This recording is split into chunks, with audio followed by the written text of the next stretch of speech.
Silog Store ginisa ang PWD? Masakit po talaga ang makatanggap ng mga masasakit na salita. If you can't take the heat, get out of the kitchen. Paring G at paring Hybe, nabentahan ng counterfeit luxury brands. Nabili ang pants na to around 570k daw, pero allegedly 4.7 lang. About the transaction na pinagpalit namin yung Rolex na Wimbledon sa Chrome Hearts na pants. Pokemon scammer huling-huli sa akto. Ano mga kaano kayo? Pinsan mo? Oo, pinsan ko. Para tingin ko mai-scam ka. Mukha pala si James Yopper para mag-attend ng balita ngayon sa Pilipinas. Simulan muna natin itong kay Maxilog. Ito ay isang kainan na gawa din ng isang content creator na si Luther Moto. So, kamakailan nag-post ang Maxilog na isang video ng isang individual na medyo sus ang galawan. So, syempre, natural naman na i-post siya for awareness. Pero hindi nila alam na PWD pala ang taong ito, na meron pala siyang autism na pinagdadaanan. Pinost din ito mismo nung kanyang kapatid na sinabi, "Good day everyone, sa lahat po nag-share na video posted by Maxilog, kapatid ko po siya. Nakakatawa po sa inyo na makakita kayo at nakapanood ng di normal na gawa ng isang tao. Ang akin pong kapatid ay isang autistic. Either way, normal siya kung titignan pero ang pag-iisip niya ay hindi. He has intellectual disability." So sinabi niya dito na siya daw ay nag-aaral sa ALS, hindi siya nabaliw o nagbabaliw-baliwan ng kapatid niya. Kasi doon sa video, ito siya, i-blur na lang namin. So pinakita nila doon yung video at ginawang katatawanan. May mga reply sila dito na ba't geto yung galawan niya, sobrang weird at sus, pinagtawanan siya. So, naglabas sila ng public apology tungkol dito kasi hindi nila alam yung kalagayan ng tao. So, daanan muna natin. So, ako po pala si Luther, owner po ng Maxilog. About po sa nangyari kagabi, humihingi po ako ng sorry dun sa pamilya nung lalaking pumasok dito sa Maxilog na naipost namin sa page na ang ginawa niya is nahimatay siya dito sa gitna ng store habang may customer. So, si Mami yung nakaupo dito at siya mismo yung nakasak. Hindi ko nakita yung original video kung naka-blur siya before. Kasi may editor sila para dito. Ito yung kanilang pagsasalaysay nung nangyari. Doon sa lalaking nahimatay dito. In behalf of Team Maxilog, Luther Barreto, our production staff, our editing team, we sincerely apologize. Hindi lang po sa family, kung hindi po sa inyo, to the public, sa nangyari po na posting na nagawa ng aming team. Masakit po talaga ang makatanggap ng mga masasakit na salita. Pero alam ko rin po na nasaktan din po ang pamilya at ang taong involved sa posting. Kumbaga, diba, if you can't take the heat, diba, get out of the kitchen. Alam na alam ng Maxilog yan. Bago pumasok po siya dito, isinara niya yung pintuan at nagpakalaglag po siya dito sa sahig. So syempre, ang customer po namin, unang reaksyon ay tinulungan. Nuhat yung lalaki. At tinignan po namin kung may injury, yun ang kung isang tumama bayani. ulo, syempre titingnan natin. Tapos napansin ko po nga na may ID. Nung makita ko yung ID, nakalagay po sa ID ay picture ng isang bata. Wali ko dun sa ID is wala pang 10 years old siguro, yung issue niya. Tama ba? Siya wala pang 10 years old ang issue ng bata dun sa ID. Nakalagay po ay intellectual disability ang nakalagay po doon. Ngayon, napansin ko walang contact number, tapos may burado. Kasi ano din, talamak din kasi yung mga fake na PWD. Hindi kasi sinasabi siya ay fake, pero siguro naging careful sila. Pero yun nga, bakit ka mag-a-assume agad ng ganung pagpo-post? Kasi syempre, social media, malaki ang following nyo, may 400 plus followers. Alam nyo na pwede ito maka-apekto, lalo na kung paano mo gagawing angulo yung video na yon. Siguro kung pinost mo lang siya na naka-blur, kasi hindi nyo na pinagsalitaan na kung ano, sinabi nyo lang na ano to at awareness lang dito sa mga tao, baka hindi naging ganito yung backlash nyo. May parts na burado kung paano natin makokontakt yung kung sino man ang responsible dun sa pangangalaga dun sa bata, nakaburay. Tapos, nakalagay na address is Kanlurang Mayaw. Pero nung tinatanong namin yung lalaki, pagkabuhat namin sa kanya, hindi po ba kapag ang isang tao ay nahimatay, wala pa sa huwisyo yan. Ang isang tao nahimatay ay maaari ng lalamig or... Okay, I think hindi naman ata yung pagkawalang malay yung problema niya. Since alam naman natin meron na siyang disability, so wag mo na expect na legit lahat ng gagawin niya. Hindi mo masasabi, as in hindi mo talaga maiintindihan eh. Kaya nga siya mayroong sariling ID ganun. Kung naiintindihan natin, sana lahat tayo naging mga psychiatrist o mga psychologists. Pero hindi. Siya talaga, kaya po ako nakaisip na there's something else. Baka modus or Nagsalita baka... po agad siya, Chay, na kailangan niya ng 200 pesos. Siyempre, dahil nga ayaw po namin agad humusga, Kinausap siya ni Chay, binigyan ng tubig, Binigyan ng inintindi. Habang kinakausap siya, sabi namin, hindi namin alam kung paano namin makakontak ang pamilya, yung mga gamit niya, ang dami po niyang dala. Meron siyang dalang backpack, may dala pa siyang envelope na malaki, na marami ring lamang papeles. Di ba pag mga ganyan, kailangan mo ng parang guardian na laging kasama niya? Nasaan yun? Siya lang talaga yung nandoon? Like, romoronda lang siya? Ganon? Nung iniimik po namin, natatawag tayo ng tulong, umiimik siya. Hindi muna. Kasi nung habang kinakausap niyo siya dito at binigyan siya ni Chay ng tubig, nung chinek ko yung CCTV sa labas, sabi ko, Ano, himatay na naman siya? Silip dito, tapos bigla siyang may himatay, tapos titingin siya sa paligid niya, wala nakakita, babangon ulit, tapos pumunta siya dito sa kabilang resto. Siyempre, yung salamin ay momoist, pinunasan.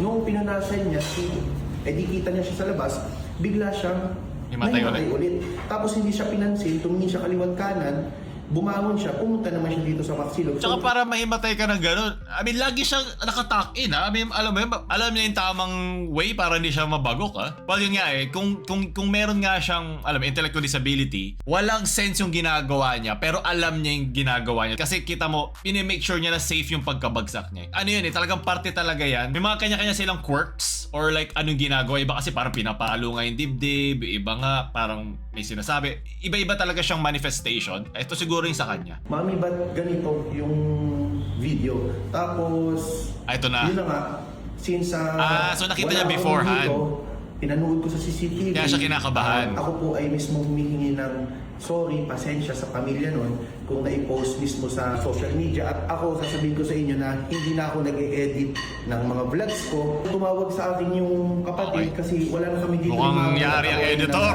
Nasa date kami. Yung editor ba ito nasa tabi mo? So, nung nasa labas Naka-ready ka nang gigisahin. Kapatid ko yan, nakausap ko na yung kapatid. Nung narinig kasi niya na sinabi namin sa kanya na hihingi kami ng tulong, yung ginagawa niyang mga ganyan-ganyan or yung ayun na actions nga. na itinakikita niya sa amin, Yun na nga. bigla niyang itinigil, tumingin siya sa amin at umimik siya ng ayoko ng tulong. Hindi ko kailangan ng tulong. Baka trigger word sa kanya. Pero ang kinakabahan ko lang sa mga ganito, baka gayahin talaga to ng mga modus, di ba? Hindi siya, pero alam mo yun, madali kasing mag-acting eh. Lalo na pag ganito mga simpleng bagay, nasa loob na, tapos pag hindi pala nakatingin doon yung may-ari, baka may kunin na pera or whatever. Lagi kayo mag-iingat, kahit kaninong side, kahit kayo yung mismong store owner or kayo yung mga nasa loob ng mga iba pa mga customer sa mga ganitong store, lagi lang kayo magiging ready. Kasi hindi mo malalaman yung totoo sa hindi eh. Lalo na pa nandun ka at hindi mo naman ine-expect, alam mo yun, kumakain ka lang, gusto mo lang magsilog eh. Pero kasi for me, wala naman silang maling ginawa eh. Ang mali lang yung pinost nila eh. Pinost nila sa ganong klaseng angulo na very judgmental na agad at meron na agad katatawanan involved, lalo na hindi ka sure pa dun sa taong ito. Kasi ito ang pwede mangyari. Kung kunyari wala nga siyang disability, baka nga modus lang ito, then okay lang, go lang. Papahiyain mo at para maging aware iba pa mga stores. Pero yun nga, palagi magkakaroon ng chance na baka meron siyang kapansanan at ito ang pwede maging backlash sa'yo. Sayang lang kasi parang feeling ko naman wala namang malice involved doon. Masyado lang sila siguro nag-enjoy. Ang social media postings ay very manipulative. Kaya natin i-manipulate ang mga situations. Ang mali po ng Training. Team Maxilog or team ng production staff natin is ginawa pong katatawanan at ginawa po namin Dinelete agad nila yung video eh. bitaw kami, Hindi ko na nakita, ngayon ko na nakita yung buhay. laban sa aming kapwa. Let's go! Pagkalala ko sa sarili ko, ako po yung editor po ng Maxilog din po dito sa restaurant ni Sir. At una po sa lahat ay nahingi po rin ako ng patawad po sa mga nakikita ko pong comment na sabi, bakit ko nilagyan ng ganon. Yeah. May mga caption First of all po, na nakalagay. hindi po talaga ako masyado kabisadong social media na sa mga sensitibong mga salita. Siyempre, baguhan rin naman po akong editor. Yung nag-apply po sa Sir Luther ay baguhan po ako. Tinuruan din po niya ako. Since naging moral lesson na po sa akin. Siguro hindi ito na screen. Kung meron kang time na mag-edit, dapat ini-screen din to ng mga owners. Pero iba kasi siyang skill. Ibang skill yung magaling ka mag-edit versus ano yung re-reacta ng tao pa nakita. Edit mo, kahit sobrang ganda na edit mo pero tasteless or wala sa hulog, sayang lang din. So kasama talaga siya doon sa pag-grow mo bilang isang editor. Naiintindihan ko yun kasi nanggaling ako both. Nag-edit muna ako, tapos makikita mo yung comments, makikita mo hanggang saan yung limit mo, paano mo gagawin yung angulo na gusto mo naman ganitong klaseng topic, paano mo siya gagawin na may delikadesa. I think yun yung pinakamaganda ko masasabi tungkol din. Hindi mo siya matuturo experience talaga siya Nahingi rin po ako ng patawad sa inyo kasi hindi ko naman po talaga ini-expect na ganito po talaga maging outcome. Nauunawaan ko na yung mga kapatid niya, hindi rin sila matutukan dahil siguro kagaya rin namin, naghahanap buhay. Pero siguro po dahil special case po talaga ang inyong pamilya or inyong kapamilya, ako po ay nakikiusap, ako po ay masaya din na hanggang dito lang yung nangyari dun sa lalaking yun. Kasi parang parang gusto rin pala sana nilang tulungan pero di na nila makontak or di nagre-reply sa kanila. Pero at least alam mo yun, at least hanggang dun lang, wala nang nasaktan. Naging awkward lang siya nung pinapanood ng tao na in-upload sa inyong page kasi parang nagbukang parang views hungry lang. Parang ganun yun na naging tingin ng tao kasi ginawang katatawanan, pero yun nga, kung isa kang owner, iisipin mo din talaga yung mga ganun klaseng modus. Pwede talaga siya mangyari. Nagkataon lang talaga na sa pagkakataon na ito, meron palang extra context. So ito yung mga example ng mga sinabi nilang ngayon kasi nga syempre meron na agad assume. Normal lang naman mag-assume na gano'n pero syempre tandaan, every time may pinopost ka, iba na agad ibig sabihin niya. Kung ito ay in-assume mong ganyan tapos kinausap mo yung tao, go lang na sabihin mo sa mukha niya na modus ba itong ginagawa niyo sa amin? Pero kasi pag alam mo, pag involved na ang karamihan, iba na agad yung kanyang bagsak at yun yung iniiwasan nila. So yun, sunod na balita kina ito naman, kung yun ay hindi modus, ito naman ay pinagtatalunan na naloko daw si Paring G at si Paring Hype. Kung di nyo kilala, si Paring G at si Paring Hype, sila yung mga luxury influencers, sila yung nagbebenta ng mga watches, luxury brand, shirt. Kasi naalala ko, nanonood ko sa kay Vucom, yung mga sa mga watches niya. Nakakatuwa lang para siya may pag-usap sa mga stores, paano magbenta, mag-flip ng watches. Ito ata yung Filipino version niya. So, si Paring G at si Paring Hype ay nabiktima daw na isang counterfeit na luxury brand na Chrome Hearts CH.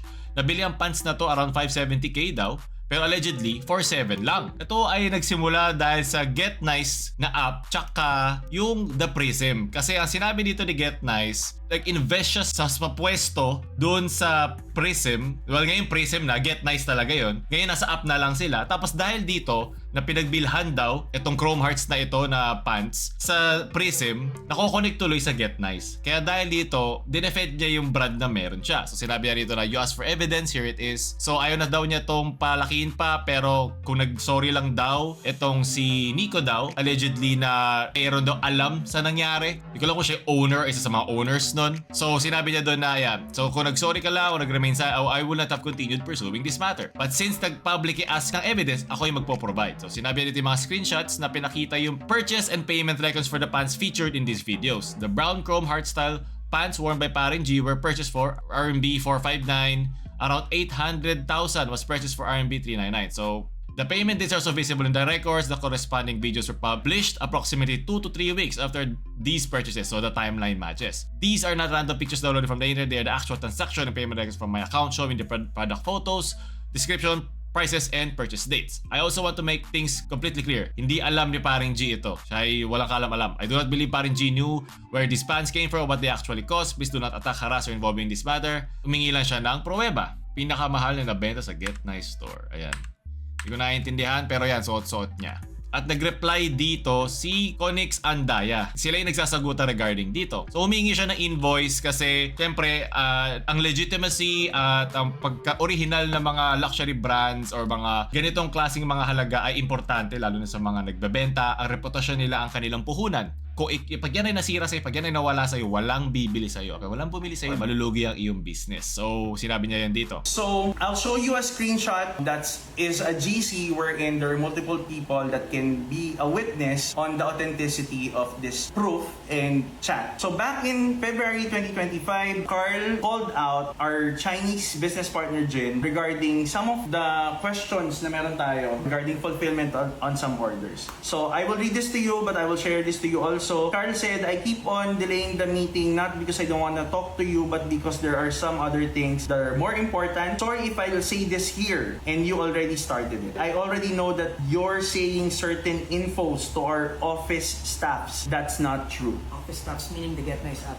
Meaning the Get Nice app na staff na part ng team. Okay. And sinabi dito ni Carl, I have all the proofs that shows that actually in this partnership there are lies that we can discuss further in details, but for now I will leave these screenshots as At naghahanap siya ng mga parang receipts at invoice kung paano nila matatie together yung authenticity ng mga binibili. sample proof. So nung part na to kasi guys, if you notice, meron na kaming problema dun sa partnership kasi nga siya yung nag-aano ng fulfillment at walang na-fulfill. So ako, I also gave my thoughts. On the same day, after Carl sent the message, I said, bro, Jin, again. Jin is one Ethan and the same person, but I used to call him Jin. Sorry, I can no longer keep quiet about the issues. From the Excel that Carl sent, I can see that in this example, the orders were clearly not bought. But we always say it is with customs. Tagal Every niya. order we buy is in this Excel, even recent ones. But this batch seems we never bought over a month, and we paid it all using store money. It's very clear that's not true. My biggest concern is there have been big impact on our customer experience in our company,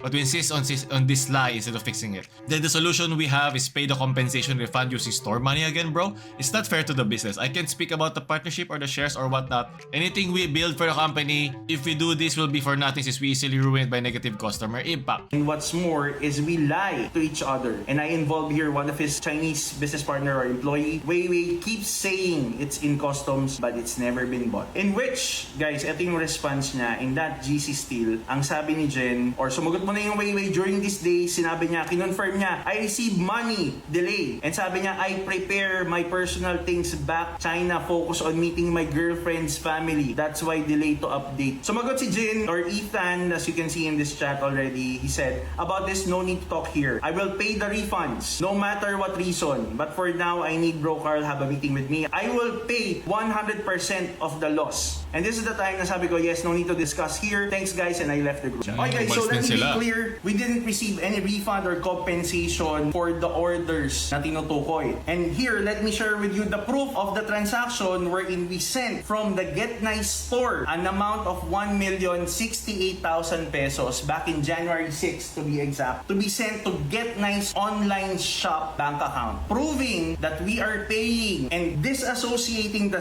Get Nice store from the Get Nice shop ever since. Na nagbabayad kami sa kanila so that they can pay and source the stocks. But let's talk about yung main issue, which is the purchase of Paring G, wherein nag-trade kami, nagawa kami ng content about the transaction na pinagpalit namin yung Rolex na Wimbledon sa Chrome Hearts na pants. Wherein he showed proof Yun yung nakita that natin kanina. actually he bought this in a Chinese app na, sorry, tignan nyo na lang ha, hindi kasi kami nakaintindi ng Chinese, pero he bought it himself. Na he claims na kami nagbigay ng direction to buy it, which is also not true. So, hindi niya lang alam that, again, let me Iba kasi yung mapoprovide mo sa mismong app versus doon sa ibinebenta mo sa store. in January nagbayad kami as proof ng 1 million. February nag-follow up kami, walang dumating, and that's the time na nag-split na kami. Come May, ito na yung time wherein a concern was brought to us by Paring G na he had the pants authenticated by a Yan third na. party, which hindi ko na rin natatago kasi nag-ask naman ako ng consent ng mga tao magiging involved sa video na to, which is Barabay, to authenticate the pants. And unfortunately, there were inconsistencies dun sa pants. And this happened in May.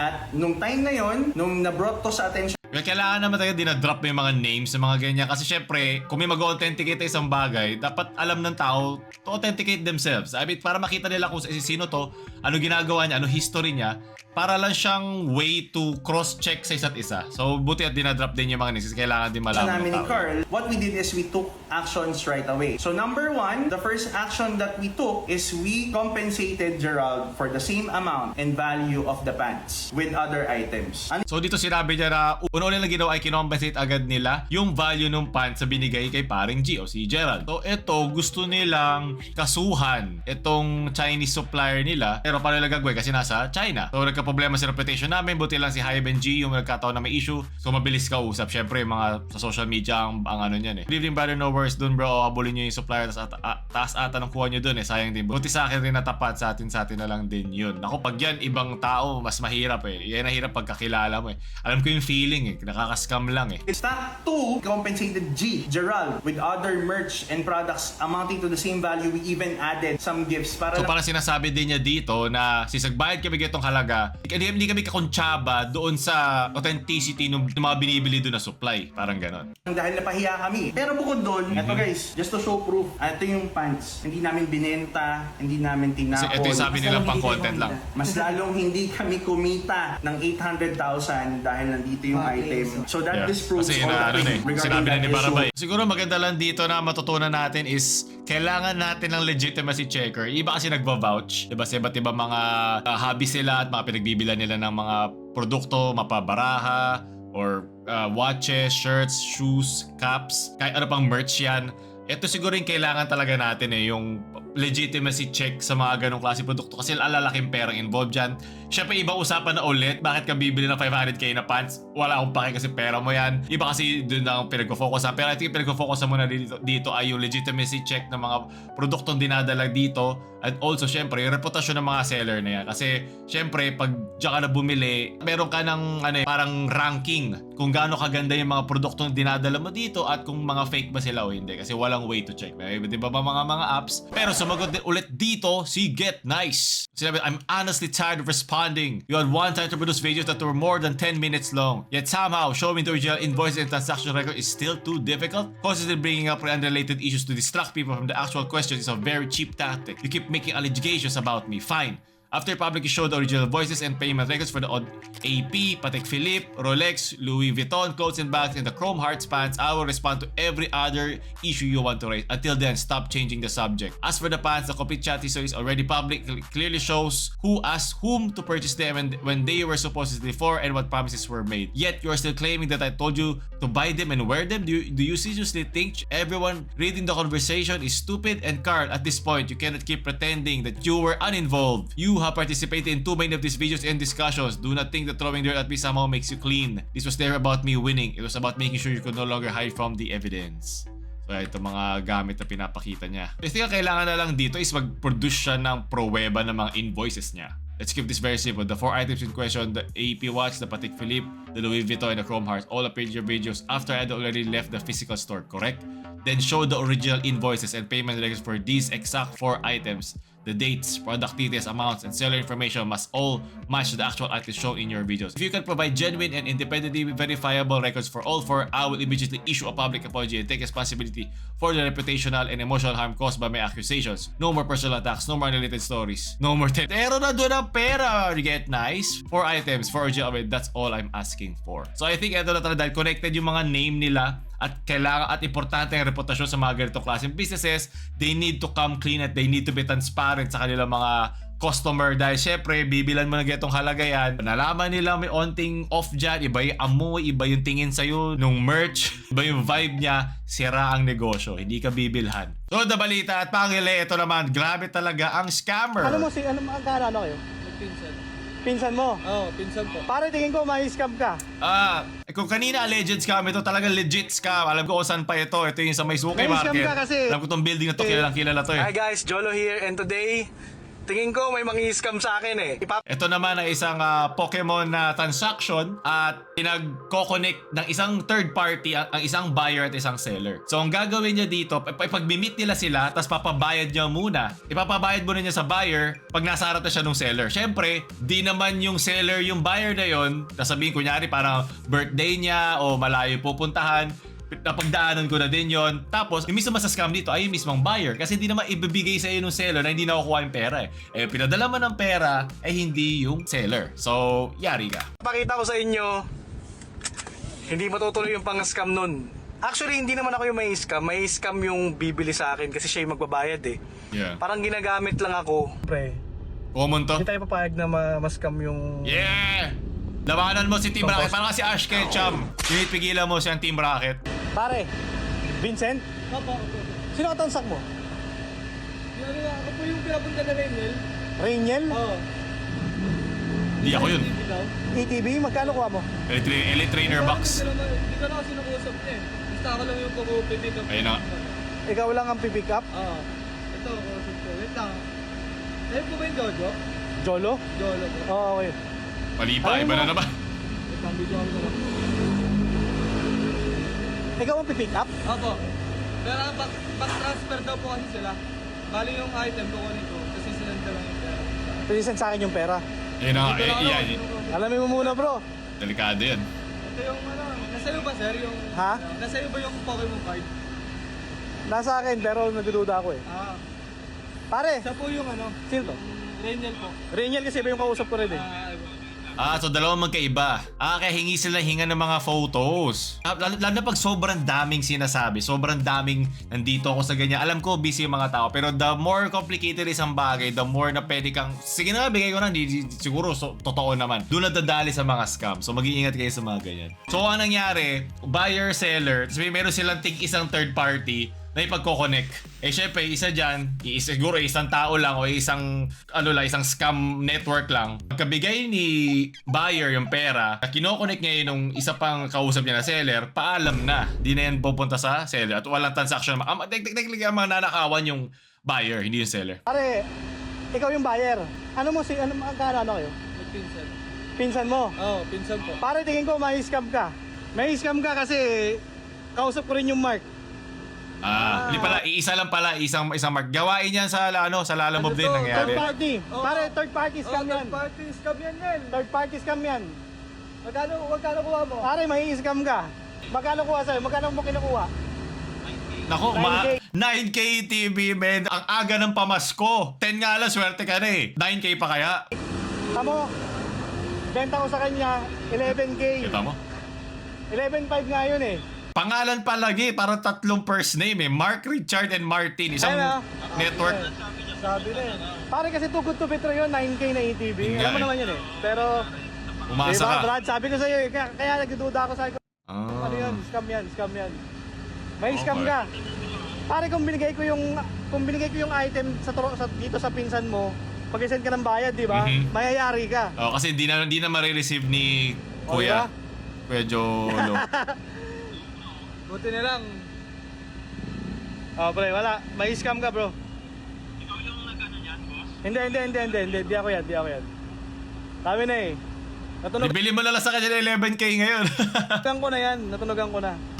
Kaya binababaan nung scammer para siya yung kakausapin instead ng mga legit na sellers. Ayan po, it's all interconnects. Kasi hinihinga niya ako ng Pero hininga ng pare, mga hype. picture, ng mga videos. Ikaw yung seller talaga. Ako talaga yung seller. Seller talaga ako. Para siyang ano yun? Third party nga, Nel. Third party, pre. Hindi ka sa pinsan mo, Nel. Transact kayong dalawa. Oo, pre, ka-transact tayong dalawa. Oo. Ako hindi ako may scam Kasi gagamitin lang naman yung video sa pinapadala nito ni Jolo. Pag wala ako natanggap na payment, hindi ko naman bibigay yung item eh. Pero ikaw, na-transfer mo na yung bayad sa kanya. Ano rin yun, no? Style din yun kasi pwede rin madali yung mismo nagbebenta kasi di ba? Ikaw yung nandyan eh. Ikaw yung pwedeng, alam mo yun, saan ka pupunta? Ano pa yun eh? Marami pang, alam mo, pwedeng mangyari. Parang nangyari doon sa kanina sa Maxilog eh. Di ba? Hindi. Ganun yung mangyayari. Ang mangyayari, pare, ito yung item. Bayad. Transfer mo na yung pera. Siyempre ikaw, magka-transfer ka na ng pera, tama? Yep. Wala na. Pupunta na sa langit yun. Pag transfer mo, sasabihin ko, wala naman ako natanggap eh. So hindi ko sa kanya bibigay yung item. Ang kawawa, Hassle, ikaw. no? Ang hassle. O, di ba? Ganun ang mangyayari dyan. Scam yun.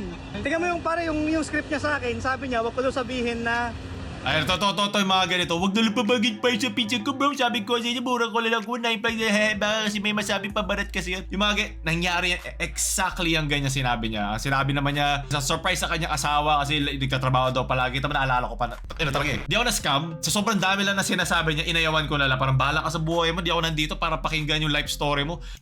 na Dapat nag-transact ka na dyan, tinanong mo na 9K, 11K, baka pwede naman 10K. Nandiyan na rin tayo eh. Ayan, lugi eh. Sayang. Hindi naman, okay lang naman. Ikaw na bala kasi dumayo ka pa eh. Pero You got the catch, Emol. muntikan ka. Buti na lang. Salamat.